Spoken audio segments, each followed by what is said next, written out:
வசியத்தில் எத்தனையோ ஜீவராசி இருக்கலாம். ஆனால் மானு பார்த்தோம்னா ஒரு வகையான யோகன்றாக. 12 ராசியில் 8 ராசிக்காரர்களுக்கு மான் ஒரு யோகம் என்று சொல்லப்படுகிறது.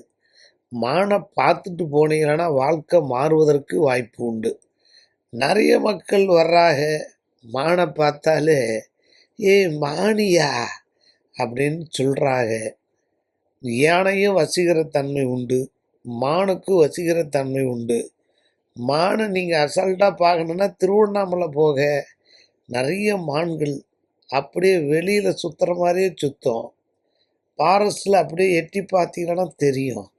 மானை பார்த்தாலே மக்கள் நிற்கிறாங்க, போட்டோ எடுக்கிறாங்க, மகிழ்ச்சி ஆகுறாங்க. 12 ராசியில் ஒரு சில ராசிக்காரர்களுக்கு மான் யோகன்னே சொல்கிறாங்க. அன்றைக்கி மானை பார்த்துட்டு போனீங்கன்னா நல்லது நடக்குன்னு இன்றைக்கும் நிறைய மக்கள் மானை பார்க்குறதுக்கே திருவண்ணாமலை வர்றாங்களா.